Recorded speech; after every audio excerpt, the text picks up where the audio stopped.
Disclaimer. Please forgive me now for there may be mispronunciations in this video.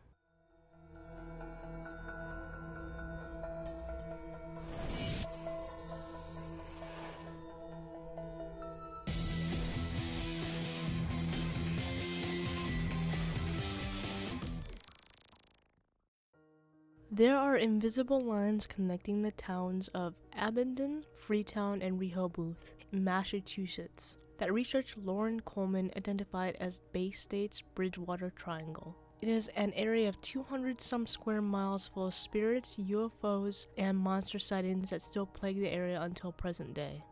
Dead center of the triangle is the largest swampland in all New England called Hockomock Swamp. This swamp hasn't changed in 500 years, and the landscape is infested with stories. In the language of the local Native Americans, Hockomock means something like place of spirits, and is a place of both sacredness and evil. In his book, Mysterious America, Lauren Coleman described an 8,000-year-old burial ground discovered by archaeologists on Grassy Island and Hockomock Swamp. As the graves were opened, the red ochre within began to bubble and dissolve. There is no known reason for this odd chemical disturbance, and all attempts to document the event, such as photographs, failed to come out. On the riverbank across from the burial ground on Grassy Island stands the mysterious Dighton Rock and its mysterious markings. This 40-ton boulder is noted for its petroglyphs, which are carved designs of ancient and uncertain origin that has a large controversy about their creators. There are other strange rocks in the triangle. The others are Anawan Rock, Solitude Stone, and Profile Rock.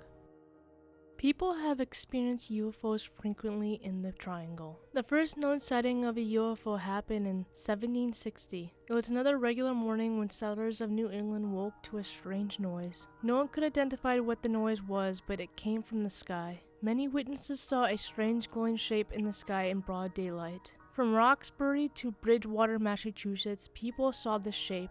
It wasn't just a couple of people that just saw it though, but several, from across two towns. Boston newsman Jerry Lopez saw a UFO on March 23, 1979, and reported it on WHDW radio. He said it was shaped like a home plate on a baseball field, and it sported red lights on top and rows of white and red lights around the sides. His sighting was at the intersection of routes 24 and 106, right at the center of the Bridgewater Triangle. In January 1991, witnesses in Bridgewater reported a green flying disc about 50 feet up, and it moved slowly. It was silent and had a brilliant spotlight illuminating the ground below. Due to the wide range of Native American tribes that once lived in this area, the legends and folklore drip into present day with their belief in the giant bird called the Thunderbird.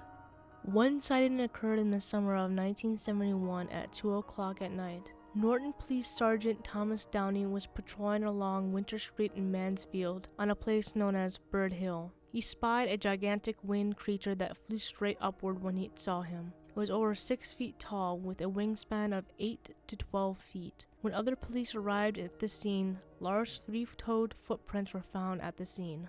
This wasn't the only sighting. In 1988, two Bridgewater boys followed a man-sized three-toed tracks until they saw a bird that was making them. It had a black, wrinkled face, dark feathers, and long brown legs that dangled behind it as it flew off. They estimated the wingspan as greater than 12 feet, but some didn't believe them when they went to the police to tell the story. They thought that the boys must have seen a blue heron, but others did believe them, after remembering Thomas Downey's sighting.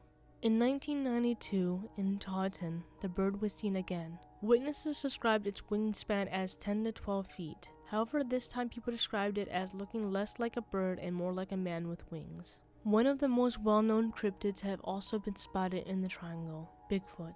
In one case early 1970s, one hairy biped seemed to go crazy, killing and mutilating pigs and sheep belonging to several local farmers. Police with attack dogs searched the swamp for 2 days and nights, but found nothing. But they weren't searching for Bigfoot, but instead a bear. Though residents and police alike know that no bears have been in the region for many years. Also in 1970, two police officers reported their car being lifted off the ground, and when they finally got a good look at the cause, they saw a big man that looked like a bear. It dropped their car and ran straight into the woods after that. Bigfoot has also been seen next to two small ponds in Bridgewater known as the Clay Banks. One of the more terrifying creatures seen was the vicious hellhound that was reported in Abingdon, where it ripped out the throats of two ponies. Witnesses said it was as large as the animal it killed. The canine went on terrorizing the community for several weeks, evading every attempt to capture it. Police officer Frank Curran did get off a shot at it, but whether or not he hit it, the canine unfazed turned away and sauntered down the railroad tracks as if it never been hit. Other creatures such as snakes the size of stovepipes, giant cats, and red-eyed dogs have been seen as well. The natives tell stories of the Pugwudgies living in the triangle. The Pugwudgie is another creature from American lore. It is described as a small green-skinned humanoid with big ears. It can be helpful or spiteful, depending on its mood. In Wampanoag belief, they are guardians of the forest or dangerous tricksters. In 1990, William Rosso was working a 3 p.m. to midnight shift in Raynham, Massachusetts. Every time he got off at midnight, he would walk his dog, but this time he went down a different route than usual. He ended up at a big water wheel, and on the road is a big street light where it casts a big circular light on the road. His dog began to pull at the leash and quivering in fear. William heard a high-pitched wail. Something was saying something. The hairs on the back of William's neck stood. A creature walked into the light on the road. It stood straight, was about 3 to 4 feet tall, and it had a pot belly. William walked closer and noticed it wasn't clothed, but it had hair that was about 3 to 4 inches long, completely covering the body. It had eyes that were a little too big for its head, and a face that looked like a chipmunk. At first, William thought it was a child until he got a closer look. Whatever it was looked old. It kept speaking a language he didn't understand, but he didn't feel threatened. It seemed it wanted to get William in its space. Scared, William and his dog walked home. William sat up most of the night trying to analyze what it was and what it was saying, and he came to the conclusion that it was saying, we want you, come here, come here." In the end, he thought it was speaking English. William went back many times but never saw it again. Possible other Bigfoot sightings come from Lake Nippenicket, where people hear strange calls that sound like monkeys from the islands in the Nip. People who get to the island say they've seen creatures that look like orangutans with red fur. The Nip is also known for its drownings. The strange thing about this is that the lake's steepest point is about 8 feet.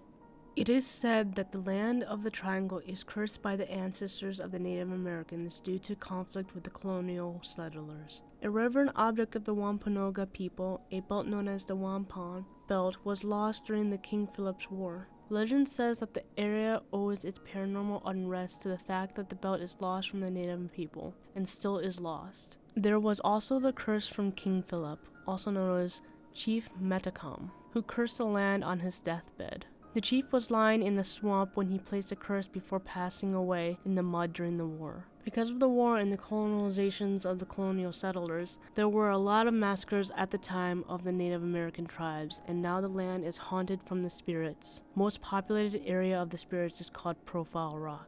A number of disappearances also occurred in the Hockomock Swamp. One confirmed disappearance occurred in 1916, which involved Evelyn Puckard. Her body was found in the river and her death was claimed to be an accidental drowning. But many disappeared under mysterious circumstances, and some were never found. Surrounded by the Hockomock Swamp sits Raynham Dog Track, which has a high level of paranormal activity. This mostly includes a high volume of unexplained spook lights when swamp gas is unlikely to be surfaced. Cult activity has also been cited in the Triangle, mostly in Freetown forests. There have been various incidents of animal mutilation. Local police were called in many times and even went under investigation. There were a bunch of mutilated cows found in the forest.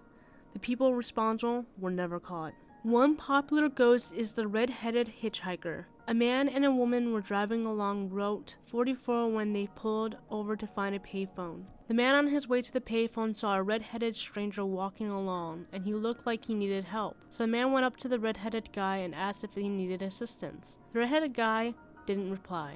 The man noticed he looked ghostly, and his face was a bit contorted. Frightened, the man ran back to his car where he saw his wife standing out of the car, scared. She said she turned on the radio in the car and heard a horrible laugh, and a sort of taunting voice called her by her name. This hitchhiker has been seen by many. Another ghost is the ghost trucker, where on Copycut Road in Fall River, Massachusetts, a truck is said to blow his loud horn and terrorizes motorists at night. It has been reported that the headlights appear to be coming toward the witnesses from behind when he starts to honk his horn. When the truck gets closer, it tries to drive the car off the road before disappearing. There are many other stories revolving around Bridgewater Triangle, and if you want to know more, I suggest you research on it, but be wary. Who knows who's watching? What do you think of the triangle?